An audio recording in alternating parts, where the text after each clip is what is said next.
जय हिंद बच्चों, एक बहुत बड़ा सवाल है खास करके नए विद्यार्थियों के लिए। मतलब जो पुराना कर रहे थे, पहले 2022 की परीक्षा दी है, उन्हें तो सब आइडिया है। लेकिन जो नए लोग हैं, जो पहली बार तैयारी करने जा रहे हैं, बहुत दिन से छूटा हुआ है, आउट ऑफ टच है, तो बड़े सारे सवाल आ रहे हैं कि सर स्टार्ट कहाँ से करें। अच्छा प्रारंभ तो अच्छे अंत की उम्मीद कहीं ना कहीं से देता ही देता है। तो अपने भर मैंने कोशिश की है आपको बताने का, कर रहा हूं बताने का। तो मैं बीएम भारद्वाज टीचर्स एकेडमी पे, जैसा जानते हैं कि मैं आपको मैथ्स पढ़ाता हूं, टीजीटी, पीजीटी, एलटी, जीआईसी। मेरे साथ साथ कुछ पोर्शंस के लिए उपाध्याय सर भी रहते हैं, राकेश उपाध्याय सर। तो दोनों मिल करके हम आपको पूरा TGT, PGT, LT, GIC, assistant professor, मतलब कोई भी टीचिंग एग्जाम, मतलब टेट, सुपर टेट वगैरह नहीं, ठीक है। उसके बाद आपको हर चीज का मैथ्स के लिए हम दोनों मिलकर के आपको तैयार करते हैं और अच्छे नाम रोशन, मतलब नाम रोशन मेरा भी कर सके, अपने माँ बाप का भी कर सके। उसके लिए आपको मेहनत तो करनी पड़ेगी, प्रयास तो करना ही पड़ेगा। जैसे कि सुगबुगाहट है हमारा कि जल्दी ही नई वैकेंसी आपकी देखने को मिलेगी और उसके परीक्षा में भी ज्यादा टाइम आपको नहीं मिलेगा। तो आप इतना समय वो आपको शायद नहीं देने वाला, इस हिसाब से कि आपको मतलब 4 साल 5 साल, जैसे 2022 में हुआ। 2022 वो एक्सेप्शन आप ले सकते हो। 2021 में तुरंत चीजें हुई थी, एलटी में आपने देखा तुरंत चीजें हुई। अब चूंकि 2027 चुनावी माहौल वाला समय है आपका, तो ये जल्दी से जल्दी वैकेंसी को पूरा कर करके कम से कम एग्जाम तो करा ही लेंगे, ऐसी उम्मीद की जा रही है। तो उसके लिए आपको अभी से कमर कसना पड़ेगा। ऐसा ना हो कि वैकेंसी का इंतजार करें और 1 महीना 20 दिन 25 दिन हमारा फालतू चला जाए। अगर आप तैयारी में रहते हैं तो आपका प्लस ही करेगा, कहीं से माइनस नहीं करेगा। अब अगर हम प्रारंभ करना है तो कहां से करें? तो देखिए, चीजें कि सिलेबस में थोड़े बहुत चेंज होने की संभावना जताई जा रही है, लेकिन मैथ्स है तो मैथ्स में बहुत तो चेंज नहीं कर सकता। मैथ, फिजिक्स, केमिस्ट्री में कितना चेंज कर लेगा भाई? कोर जो मैथमेटिक्स है वो तो रहेगा ही रहेगा, कैलकुलस रहेगा ही, कोऑर्डिनेट रहेगा ही, ट्रिग्नोमेट्री रहेगा ही रहेगा, वेक्टर 3D रहेगा ही रहेगा।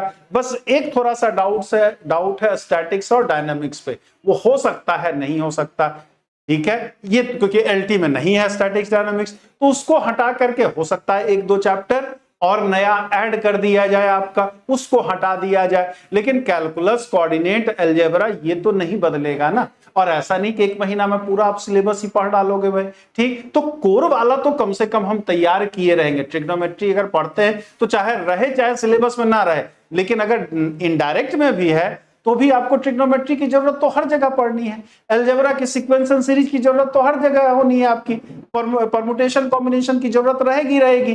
तो कम से कम कोर मैथमेटिक्स तो हम तैयार रखें। अगर थोड़ा बहुत चेंज भी हो जाता है तो बाद में उसको देखा जाएगा, उसको बाद में तैयार कर लिया जाएगा। लेकिन 80% 90% तो चीजें नए में भी वही रहनी है। तो सबसे पहला काम तो आपका जो बनता है वो क्या बनता है? सबसे पहली चीज क्या है? एनसीईआरटी। एनसीईआरटी ये तो कम से कम रामायण की तरह घोल करके आपको पीना ही पड़ेगा। एनसीईआरटी जरूरी है, एनसीईआरटी से पूरा काम नहीं चल सकता, क्योंकि अब नए 11th-12th में जो एनसीईआरटी आ रही हैं या स्टेट बोर्ड के जो बुक्स आ रहे हैं, उसमें बहुत सारे चैप्टर्स में बहुत सारी चीजें हटा दी गई हैं।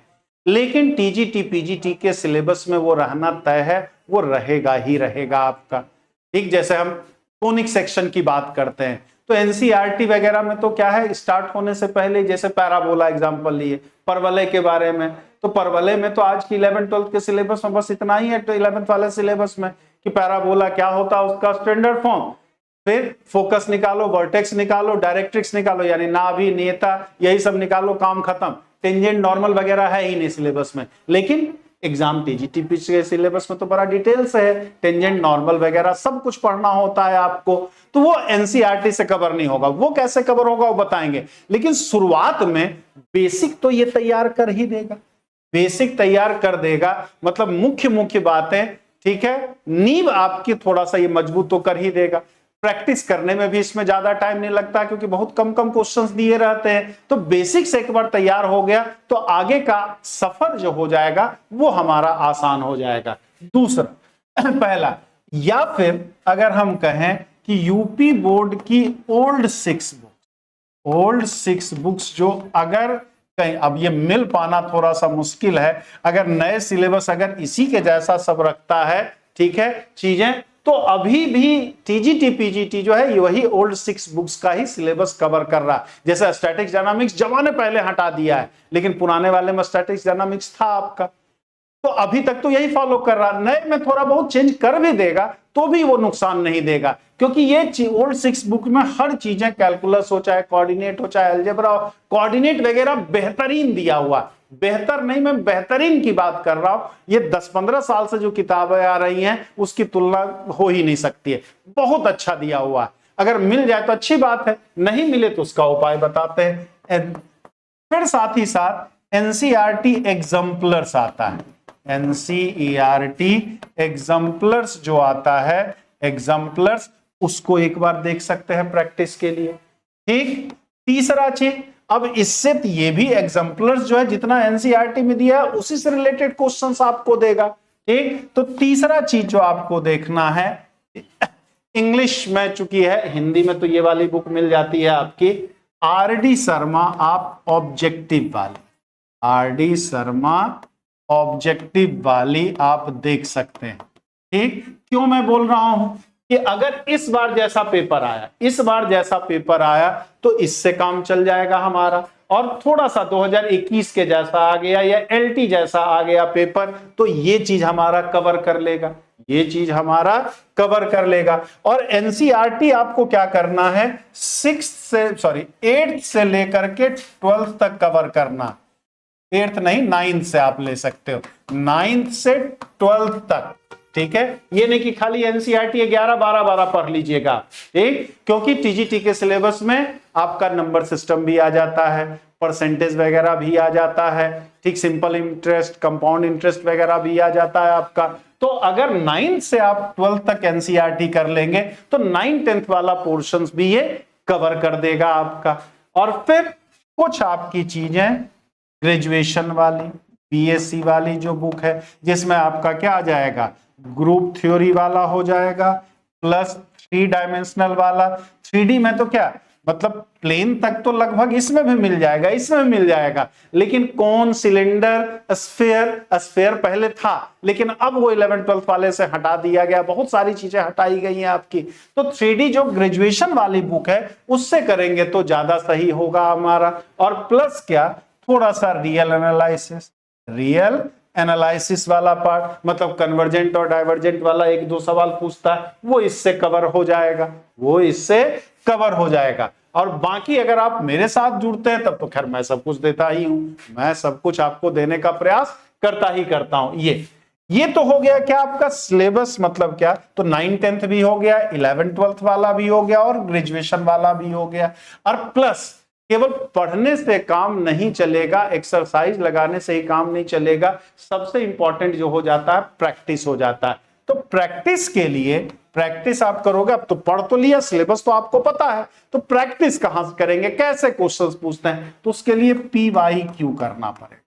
PYQ यानी प्रीवियस ईयर्स क्वेश्चंस हमारा। तब प्रीवियस ईयर्स क्वेश्चंस हम कहां से करेंगे, तो सबसे पहले तो घटना चक्र वाला, यूथ या घटना चक्र वाला हमारा कोई भी एक ले सकते हैं, या तो यूथ वाला या तो घटना, कोई भी एक ले सकते हैं। यूथ वाले में बस थोड़े बहुत एरर्स होते हैं आपके, लेकिन आपको तो क्वेश्चंस बैंक की जरूरत है आपका, आप पढ़े रहेंगे तो उन गलतियों को पकड़ भी लेंगे, आप उन गलतियों को पकड़ भी लेंगे। या अगर इसमें दिक्कत है तो आप घटना चक्र ले लीजिए, घटना, तो ये तो टीजीटी पीजीटी केवीएस एनवीएस सबका क्वेश्चन दिया रहता है वो। प्लस आपको अब समस्या क्या, बहुत लोग समझते हैं कि टीजीटी पीजीटी है तो टीजीटी पीजीटी में खाली टीजीटी पीजीटी वाला ही PYQ हमारे जरूरत का है, ऐसा नहीं है मेरे भाई। थोड़ा सा टाइम निकाल करके आप एनडीए वाला क्वेश्चंस देख लोगे, और प्लस यूपी टेट कर रहे हैं, UPTU उत्तर प्रदेश टेक्निकल, अब शायद AKTU के नाम से होता है, लेकिन अब नए नहीं पुराने वाले ही आपको मिल जाएंगे कहीं से, और नहीं भी करते तो इसके क्वेश्चंस लगभग आर.डी. शर्मा करते तो आर.डी. शर्मा वगैरह में दिया रहता, आर.डी. शर्मा वगैरह में दिया रहता। तो ये सारी चीजें प्रैक्टिस के लिए, और तब जाकर के अंतिम में आपको क्या है, मॉक टेस्ट की जरूरत पड़ेगी। अब आपको तब जाकर के फाइनली एग्जाम के 20-25 दिन पहले से मॉक टेस्ट लगा लेना जरूरी है, क्योंकि अब अगर जो पहली बार जो पहले से परीक्षा दे दी है तो अभी से भी मॉक टेस्ट लगा सकते हैं, लेकिन अगर आपने अभी तैयारी शुरू की है तो अभी आपके लिए मॉक टेस्ट लगा पाना पॉसिबल नहीं होगा, PYQ भी लगाना पॉसिबल नहीं होगा। जैसे जैसे आप चैप्टर्स पढ़ते जाओगे तो उसका PYQ तो साथ में लगाते चले जाओगे आप, लेकिन जब मॉक टेस्ट लगाओगे तो वहां एक्यूरेसी की जरूरत होगी, स्पीड की आवश्यकता होगी। तो नए बच्चों के लिए अभी नहीं, जब एग्जाम में 20-25 दिन बचेगा तब जाकर के मॉक टेस्ट उन्हें लगाने की आवश्यकता होगी ही होगी। तो अगर इस तरह से सीक्वेंस में करते हैं, अगर सीक्वेंस में करते हैं तो चीजें थोड़ी सी आपके लिए आसान हो जाएगी। अगर रैंडमली आप करोगे तो फिर समस्या रहेगी। मैथ्स खास करके जितना कठिन सब्जेक्ट है, शायद दुनिया में इससे ज्यादा कठिन कोई सब्जेक्ट नहीं है, और शायद इससे आसान भी कोई सब्जेक्ट नहीं है। अगर आप सीक्वेंस में करते हैं तो चीजें आसान होती चली जाती है। शुरुआत तो आपको कभी ना कभी करना ही पड़ेगा, तो आप एनसीईआरटी से शुरुआत कर सकते हैं। भले आप यहां एडमिशन ले लें, लेकिन एटलीस्ट एनसीईआरटी तो जरूर अपने पास रखिए ही रखिए।